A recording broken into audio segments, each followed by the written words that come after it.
On tient une matinée avec des choses aussi bonnes. On préfère les gens stimulés que les gens excités dans la vie en général. C'est vrai. C'est pas la même chose. Est-ce que je suis content de vous connaître, monsieur? Encore une question pour le nutritionniste et pour le médecin. Est-ce que c'est vrai qu'il y a du fluor et que ça protège les caries? Bien entendu qu'il y a du fluor. Il y a plus de 800 substances. Dans le chocolat, il y a du fluor? Oui, il y a 800 substances identifiables. Mais dans le cacao, il a raison. Bon Monsieur Légas a totalement raison dans le cacao. Mais il est en petite quantité. Mais le fait est, il y a du fluor. Donc le fluor, on le connaît, on le donne aux enfants contre les caries. Donc on va dire, est-ce que le chocolat donne des caries? Non.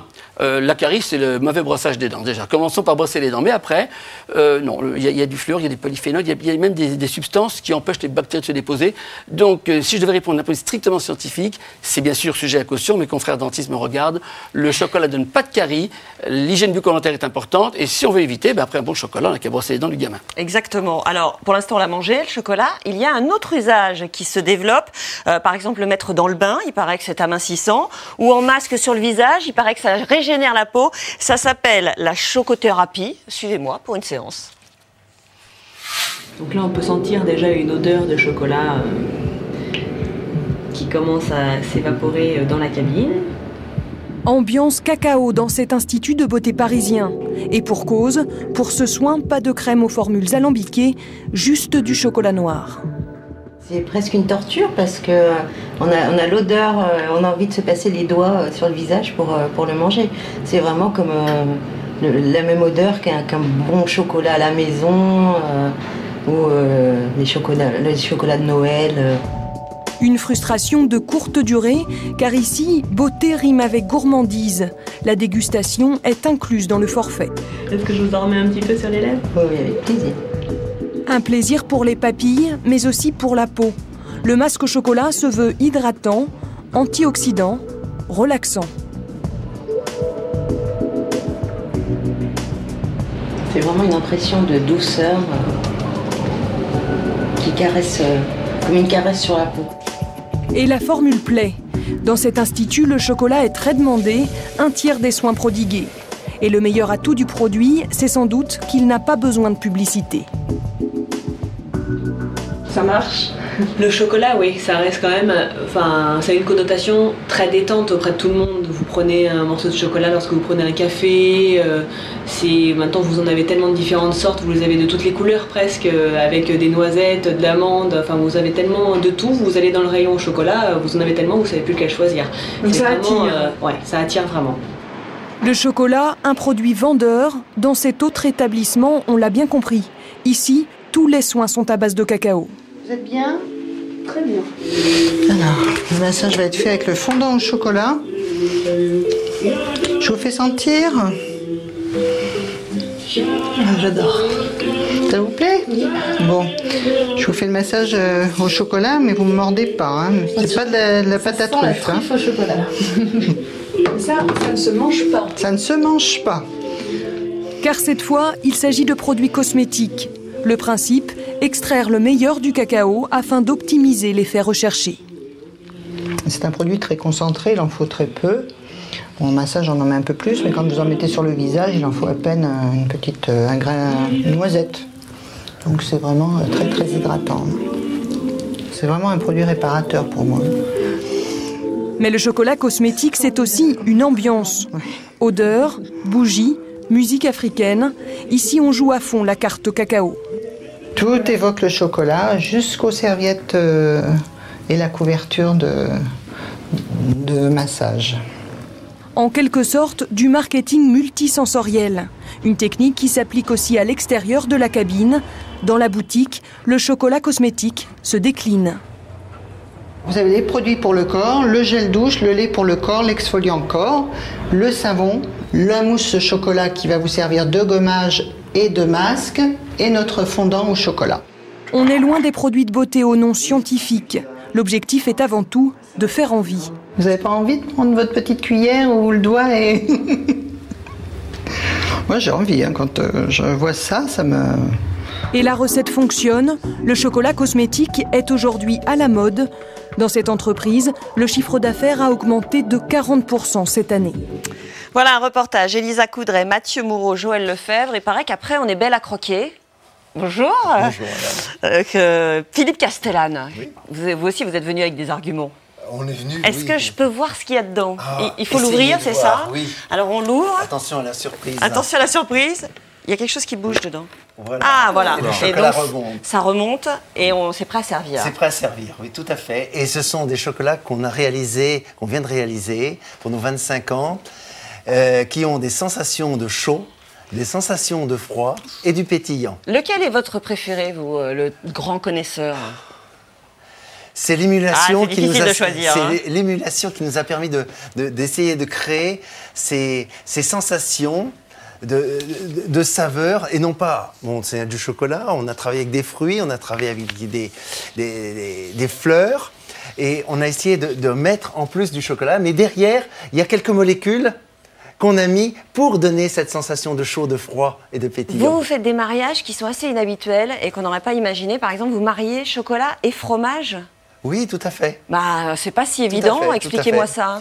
Eh bien, on essaye de travailler autant que j'ai pu travailler un peu en cuisine, en haute cuisine, et on travaille avec, effectivement, après les macarons, on a mis en place des chocolats avec du fromage. Mais c'est-à-dire quoi? Ils sont fourrés au fromage? C'est fourré fromage pour des apéritifs. Bah. Je regrette parce qu'on perd l'identité du chocolat, mais gustativement, ça doit être très intéressant et très, très amusant. Mais attention, on s'éloigne de la vocation du chocolat cacao, du cru. C'est-à-dire vraiment le goût. Ah ben on perd, il y a une pollution. Oui. Il y a une pollution aromatique. Mais ça peut être très intéressant sur le plan gustatif, par contre. Cependant, on ne s'éloigne pas du cru, puisqu'on vient de sortir 3 sortes de nouvelles tablettes à 99%, voilà. De pur cru de cacao. 99%, mais ça doit être très amer, non? Parce que ce sont des purs crus de plantations, comme me disait M. Constant, et qui n'ont pas cette amertume et cette âcreté qu'à l'Afrique, notamment. On est donc sur du Trinaterio, c'est du Criolos. J'ai hâte de les goûter. Allez, est-il prouvé que les masques de soins du visage au chocolat soient efficaces?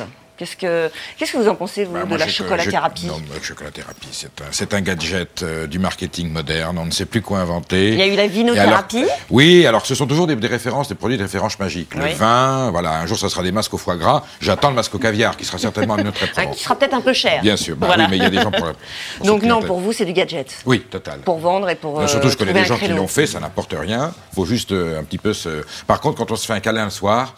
Eh bien, il y a l'arôme du chocolat. Oui, il n'y a pas besoin d'aller à l'Institut de beauté pour ça. Je sais bien. Ma sœur dit qu'il lui est arrivé d'avoir des crises de manque de chocolat. Est-ce que c'est pas un petit peu exagéré? Est-ce que vous dites oui, c'est possible ou pas? Tout est possible. L'addiction ou la dépendance sont deux mots assez forts aujourd'hui qu'on utilise. Certaines personnes peuvent aimer tellement ce plaisir, et puis le plaisir qu'il donne, et puis l'image véhiculée, parce que le chocolat, c'est un peu le bonheur des enfants. On parle des chocolats aux enfants, les yeux brillent. Oui. Et même les personnes... Donc, c'est vrai que ça peut manquer à tout âge, mais c'est quand même l'aliment des enfants, par les chocolats. Ouais. On promet à un enfant du chocolat, ça y est, il fait ses devoirs.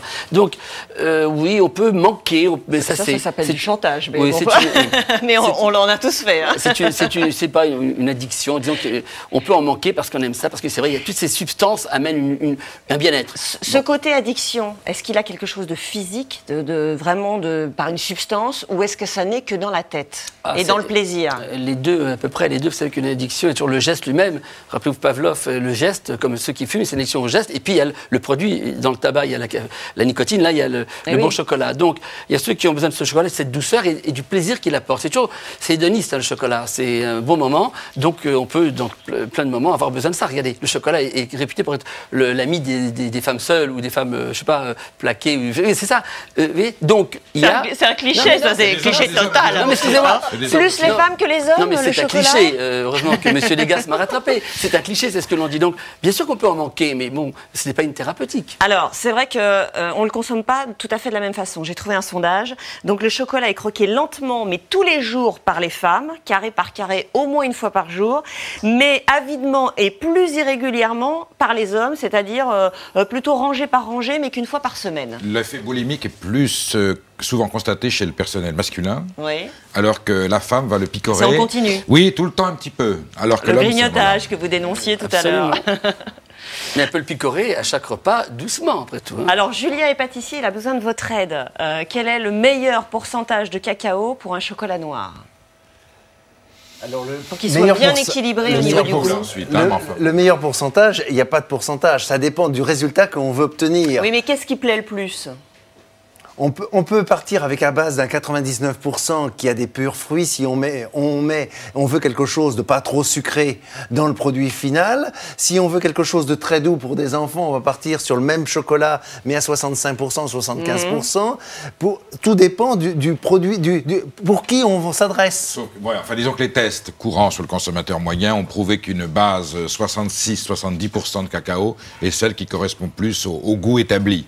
Hein. Alors, plus on est puriste, plus on va monter en cacao. Ouais. Ensuite, moins on aime le cacao, plus on va descendre un taux. Mais 66-70, ça paraît la bonne moyenne. C'est la moyenne des chocolats habituels. Rémi vous demande quelle est la meilleure recette avec du chocolat. Allez, lancez-vous, donnez-nous une. Pas trop compliqué, bien sûr. Une recette, prenons tout simplement une truffe, tout simplement, que tout le monde peut faire. Amusons-nous avec une fonte de couverture de chocolat, de couverture et non de chocolat de ménage, parce que quand même, le beurre de cacao apporte un moelleux et une rondeur. On rajoute un peu de crème chez son fromager qu'on peut obtenir. Et puis, on rajoute un peu de beurre et on va obtenir quelque chose de onctueux. Pour pouvoir avoir le palais avec un peu de cacao après refroidissement. Voilà, se régaler après. Il n'y a pas que le sucré. Le chocolat intervient, et je sais si je suis contre les mélanges et les confusions. Oui, chocolat-fromage, vous étiez sceptique. Oui, mais ça a le droit d'exister. Non, mais la grande cuisine, tous les civets, les lièvres à la royale, sont les plus géniaux, sont ceux où on a introduit une dose de chocolat imperceptible, mais qui crée l'acidité, la tannique et le liant de la sauce. Donc le chocolat est quelquefois incontournable dans certains grands plats de la cuisine française. Sur certains desserts lactés, on peut lire goût chocolat. Est-ce que le chocolat de synthèse existe? Qu'est-ce que ça veut dire, goût chocolat, sur les petits pots de dessert? Bien sûr, il existe aujourd'hui 20 000 arômes artificiels. Il y a des ateliers spécialisés. Et je crois qu'il doit y avoir 480 arômes de chocolat artificiels différents. Oui. Donc là, on a vraiment affaire dans ce cas-là à un arôme de synthèse. Elle n'a plus besoin de cacao pour faire du chocolat. Ça, c'est clair. C'est pour ça que je demande à ce qu'on regarde bien l'étiquette du produit avant d'acheter. Donc on regarde, on décortique, on voit ce qu'on achète. Il faut qu'il y ait marqué cacao, pourcentage de cacao, c'est tout. S'il n'y a pas le mot cacao sur le paquet, méfiance. Philippe Castellane. Et je vous dirais de surcroît que c'est pas parce que sur une tablette il est marqué en grande surface, j'entends bien, il est marqué 80%, qu'il y a 80% 200 grammes de chocolat. De chocolat. Il peut y avoir 80% de 51% du poids total du chocolat. Et ça, c'est autorisé. Et c'est un scandale parce que on marque pour la grande surface, pour les fraudes, parce qu'il y en a qui abusent à cause des lobbying, parce que les grandes surfaces demandent aux industriels de faire des efforts de prix, donc les grandes surfaces se récupèrent en faisant des mélanges, etc., etc. Et qu'est-ce qui se fait avoir? C'est le consommateur. Mais donc vous êtes parce qu'ils ne savent pas, parce qu'on ne permet pas aux consommateurs de lire correctement une recette. Oui, c'est suffisamment opaque pour qu'on n'arrive pas à lire. C'est la même chose avec l'essence. Hein. Oui. Il n'est pas content. Hein. Les tablettes de chocolat vendues en supermarché sont-elles de bonne qualité? Allez, tiens, je vous redonne la parole. Allez-y. Fâchez-vous, on aime bien dans la carte. Il peut y en avoir, mais aux consommateurs... C'est-à-dire quoi, il y a de tout? Il y a toutes les marques. Alors, vous avez des chaînes de grande distribution qui ne feront que du bas de gamme. Vous avez d'autres qui vont mélanger les deux. Et il y a des rayons dans la grande distribution où vous avez de très bons chocolats. Il faut regarder. Et puis, d'autre part, qu'on sache lire, quand on met le mot couverture de chocolat, c'est minimum 30% de beurre de cacao. Et donc, on est tranquille de ne pas avoir d'autres produits que du beurre de cacao. Est-ce que quand il est estampillé suisse ou belge, aucune garantie supplémentaire. Aucune garantie. Au contraire, supplémentaire. Au contraire, la France est beaucoup plus exigeante que ces deux pays de grande tradition chocolatière. Il y a de merveilleux chocolats en Belgique et en Suisse. Mais attention, ce sont aussi des pays qui, parce qu'ils sont réputés pour être des pays chocolatiers, ont aussi développé des marques qui sont un petit peu... qui contournent la réalité. De Bayonne. De Bayonne, oui, pourquoi? Parce que c'est l'Espagne qui a inventé le chocolat, puisque c'est un produit colonial. Hein. Il faut parler des deux, le forastero, qui est le cacao d'origine plutôt africaine, forastero veut dire extérieur, et surtout le criollo, qui est le plus noble, créole, hein, donc ce sont les Antilles, l'Amérique latine. L'Espagne colonisatrice importe ce cacao, le transforme en produit de gourmandise, et en 1492, on expulse les Juifs d'Espagne, les rois catholiques, c'était eux qui faisaient le chocolat en Espagne. Où vont-ils tout de suite? Ils vont à Bayonne, première ville qui soit en Espagne, et quand les reines Anne d'Autriche et Marie-Thérèse, sa nièce, deviennent reine de France, elle retrouve cette consommation du chocolat qui était en vigueur à la cour d'Espagne et divulgue cette façon à la cour de France et ensuite dans Paris. C'est pour ça que c'est à Bayonne que l'on a encore... Alors on a vraiment des vieilles marques, des vieilles maisons, et le chocolat de Bayonne, c'est le chocolat originel de l'introduction du chocolat en France. Voilà. Question pour le docteur, est-ce que le chocolat stimule la mémoire? Pas grand-chose stimule la mémoire, c'est un gros problème. Alors, on peut dire qu'il y a du magnésium, il y a du fer, il y a du calcium. Tous ces nutriments, tous ces éléments peuvent favoriser le bon fonctionnement du cerveau, y compris le caféine, taurine. Donc peut-être que ça améliore un peu les fonctions cognitives sur le moment, mais stimuler sa mémoire,